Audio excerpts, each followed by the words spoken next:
Welcome along, fellow time travelers and fans of music history. This time around, we're going to talk about this incredible estate owned by Robin Gibb. The Prebendal house, located at Priest End in Oxfordshire, is a historic property with a rich history spanning over 8 centuries. Known for its association with notable historical figures and its time as the residence of Bee Gees singer Robin Gibb, the property is a complex of buildings, including a main house, a chapel, adjoining block, and a gatehouse. And the gatehouse is pretty incredible. In this show, I'm going to talk about its history, its architecture, its uses over time, Robin and Joanna Gibb's acquisition and life there, the gatehouse's purpose, the extent of the property, the valuations and details surrounding Robin's death, and the property's status as of the time of this recording, based solely on verifiable information. So let's begin our journey. This overlooks the rose garden. Again, this is, full bloom in May is about the best time to look at that. And further over, you can actually see the vegetable garden with the old oak trees on the other side and the stables.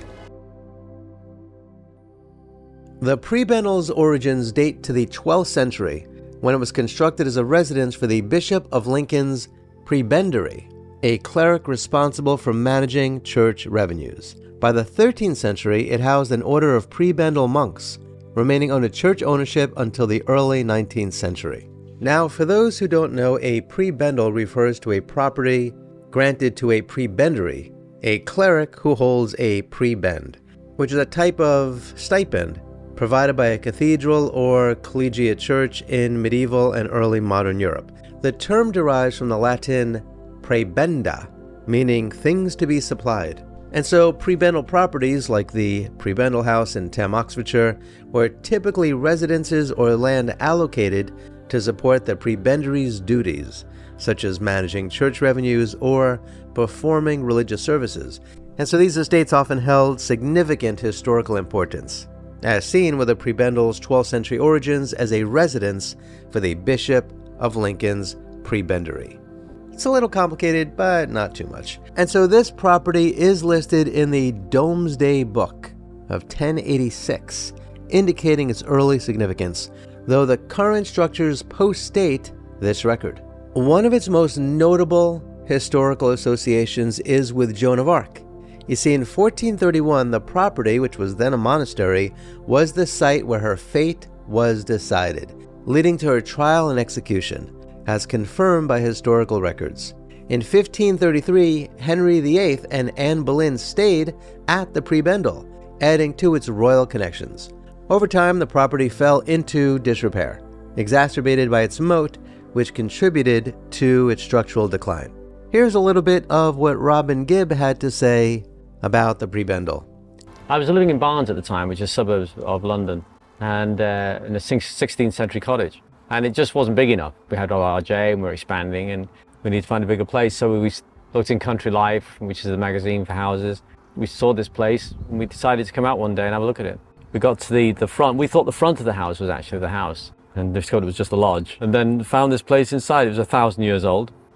And it was where Joan of Arc was sentenced to die in the 1300s by the 4 sitting bishops. And in the Star Chamber at the front of the house is where they had passed sentence on her and sent France for her to be burnt. In 1836, local businessman Charles Stone purchased the dilapidated estate and restored it as a private residence, marking a shift from ecclesiastical to secular use. Since then, the Prebendal has changed hands multiple times, with its historical significance preserved through its Grade 2 listing by Historic England, recognizing its architectural and cultural value. And here's a little bit more about what Robin Gibb had to say. When we moved in, we wanted to have that sort of 1500s look about it. And we got Stuart Interiors, which actually do a lot of work for Windsor Castle. It's what they call Grade 2 in this country means that you can't change the outside of the building. But there may be parts of the inside you can change. Grade 1 means you can't change any of it. This is actually where you can't change the outside, but there are some parts of the inside of the inside structure you can change. The Prebendal is not a single building. It's more of a complex comprising a main house, a chapel, an adjoining western block, and of course a gatehouse. The main house, constructed primarily in the medieval period, features dark, oak-lined interiors reflecting its 12th century origins. The chapel, also medieval, retains ecclesiastical elements, while the adjoining block likely served administrative or residential purposes for monks. The gatehouse, often mistaken for the main house in photographs, is a distinct structure at the property's entrance. And let's be honest, owning that alone would be pretty cool. It historically controlled access, serving as a defensive and ceremonial feature typical of monastic estates. The gatehouse's robust stone construction contrasts with the main house's more domestic design, emphasizing its separate function. The property's layout includes a former moat, which is now filled, by the way, which once surrounded the complex, enhancing its fortified character. Opposite St. Mary's Church and its graveyard, the Prebendal setting contributes to its historical ambiance. Restoration efforts in 1836 modernized the interiors, while preserving medieval elements such as stone walls and timber framing, ensuring the property's suitability as a private residence. And here's a little bit more about what Robin Gibb had to say. And it was on Henry II and Thomas Becket was where they were still divided, and because of the assassination of Becket by Henry II, that the church became less important in the running of the country. Up until then, it was very important in the running of a lot of countries. And in this country is where the state became more important after Becket in the running of the affairs of the country as opposed to the church. So the church lost a lot of influence. Initially a monastic residence, the Prebendal served religious and administrative functions under the Bishop of Lincoln. Its role in deciding Joan of Arc's fate underscores its importance in medieval ecclesiastical politics.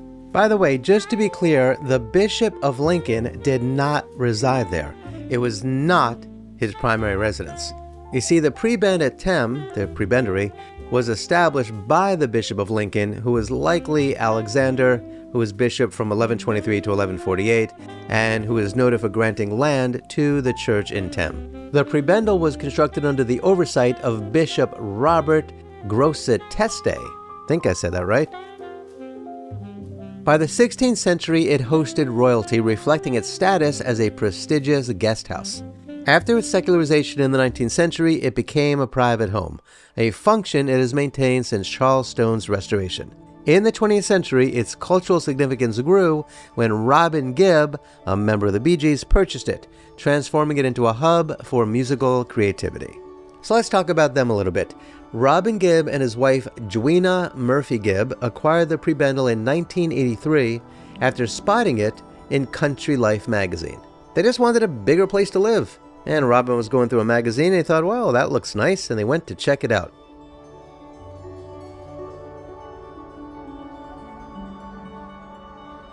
Robin, born December 22nd, 1949, was 33 years old, and Joanna, who was also born on December 22nd, but in 1952, was 30 at the time of purchase.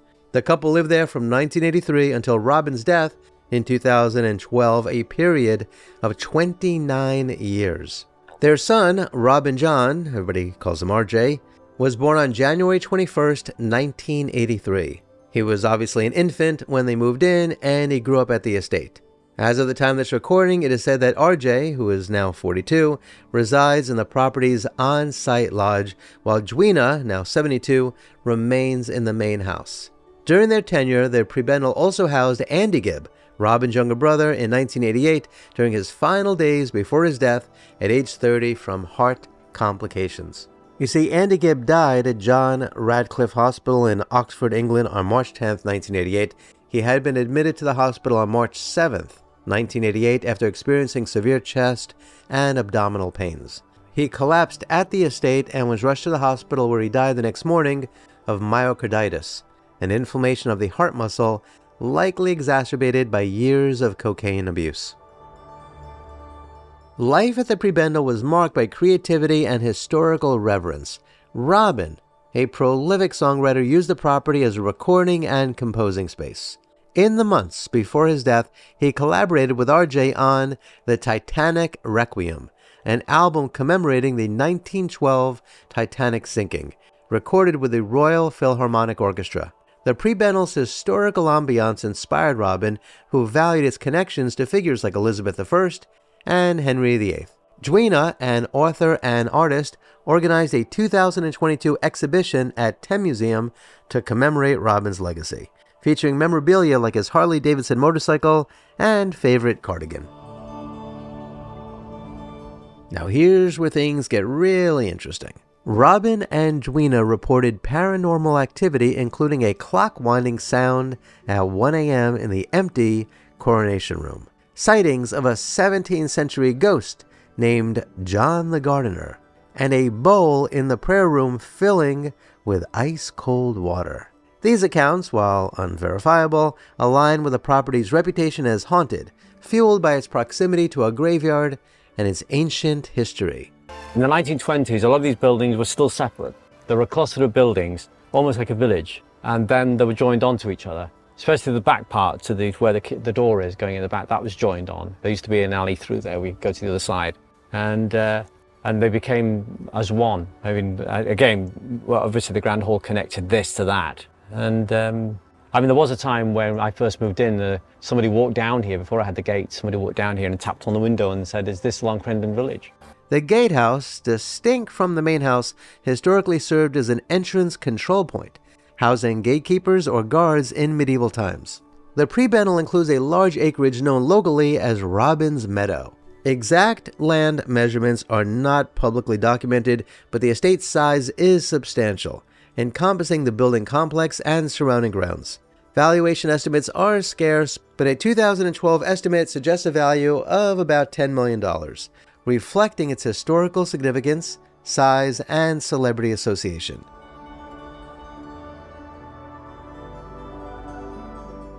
Sadly, Robin Gibb passed away on May 20th, 2012 at the age of 62 from liver and kidney failure following battles with cancer and pneumonia.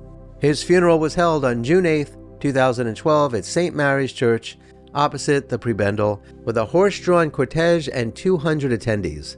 A blue plaque was placed on the house in 2012 to honor him. As of 2025, the Prebendal remains in the Gibb family's possession, with Joanna and RJ residing there.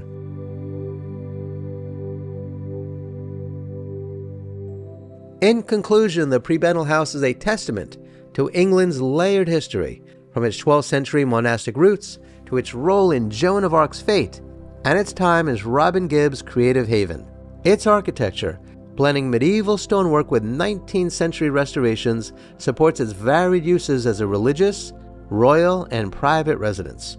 Robin and Joanna Gibb's 29-year tenure enriched its cultural legacy, with the property serving as a backdrop for music, family life, and historical fascination.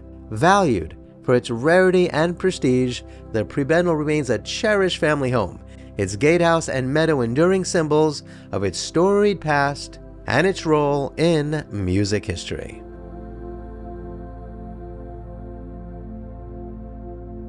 Quite a magical area, really, and a place where I spend a lot of time reading. This is what we call the Alice in Wonderland garden, and it's been one of my favourite parts of the entire garden since I've been here about 15 years. It's got a great water feature, a great cascading waterfall, which goes right down to the River Thames, which is on the other side. And I said it's got a great feeling here, and you can see why. There's some very magic moments here. So yes, the Alice in Wonderland garden, lovely place to come and meditate or think or reflect. So there we go, we're at the end of the journey. Thanks for coming for a walk with me through my grounds. This is the end of the grounds here. Sorry about the swans. Had a great time on the tour. Thanks for joining me, and I hope you enjoy the live concert, which I trust you're going to watch now. So see you next year. Bye.